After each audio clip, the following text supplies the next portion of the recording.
Hey, I'm here doing my chapter 23 figures of speech video, and my first major supporting detail is figurative language, and that is a way of speech to make it new, to help imagine a theme or idea in a more purposeful way.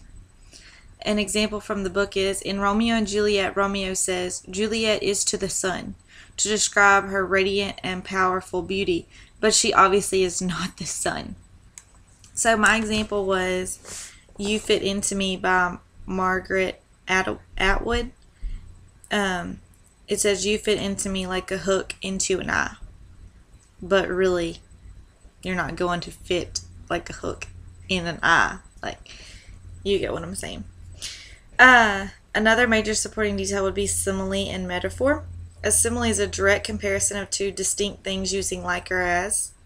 The book uses "Sweet Like a Crow" by Michael Odontage. The foundation of the poem is a simile. And then I use the example "Digging" by Seamus Heaney. And it says "snug as a gun." So that is comparing snug and a gun using as. Metaphor compares two things without using like or as. And the book uses the poem "Metaphors" by Sylvia Plath, and it piles on image after image. So there's like multiple metaphors in the poem "Metaphors." My example was "Dover Beach" by Matthew Arnold. The sea is calm, the tide is full, the moon lies fair. So it's just comparing all those things. The sea is calm, the tide is full, the moon lies fair, without using the words like or as. Another major supporting detail would be hyperbole and understatement, and an hyperbole would be an overstatement. It uses verbal exaggeration to make a point. The book uses "Concord Hymn" by Ralph Waldo. The shot heard around the world obviously was not heard around the world. It's just to put some emphasis on how loud the shot was. An understatement is the opposite of hyperbole.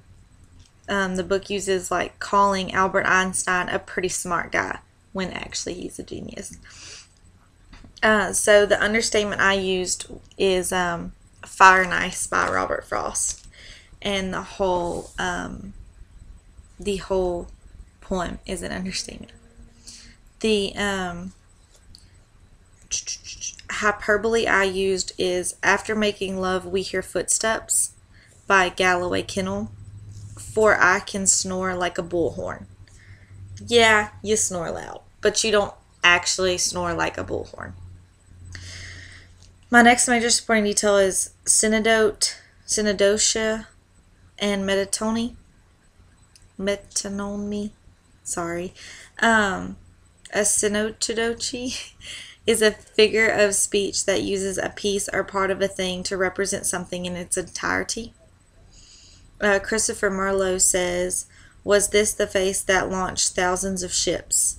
And her face is a synodote for her entire body. That's what the book uses. A metonymy uses an identifying emblem to represent something in its entirety.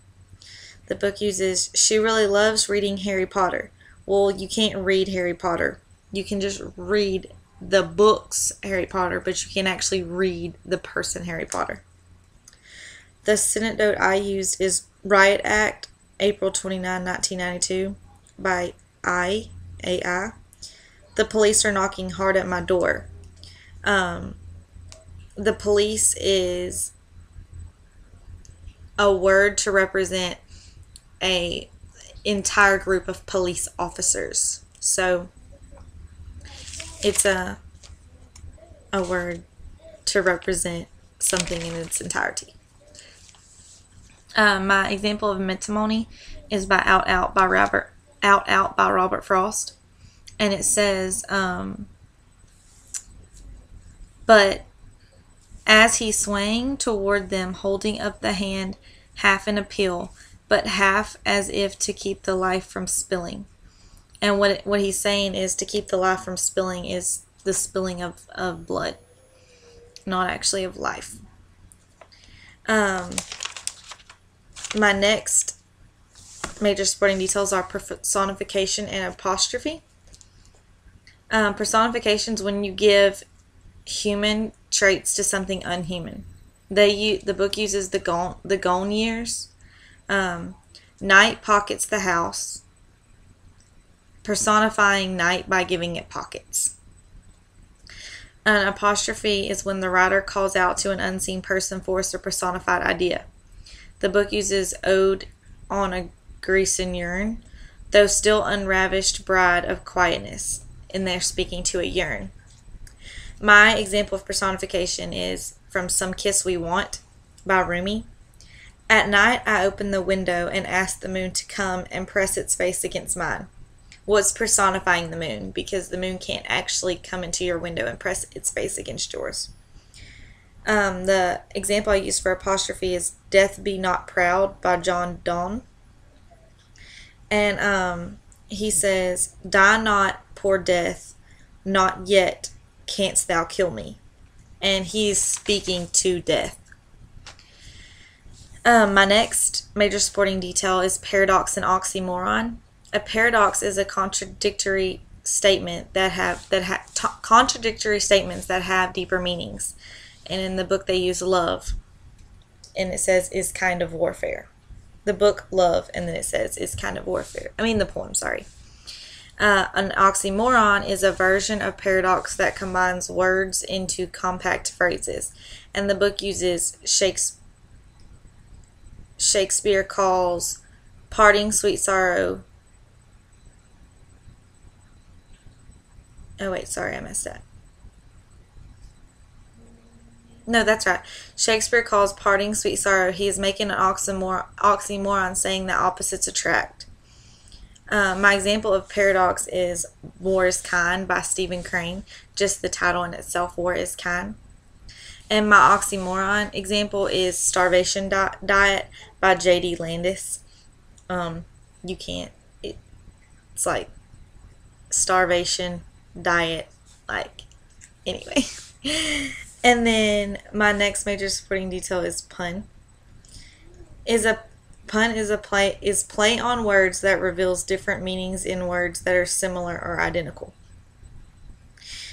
And in Romeo and Juliet, and you shall find me a grave man. Grave suggests both seriousness, manner, and a final resting place.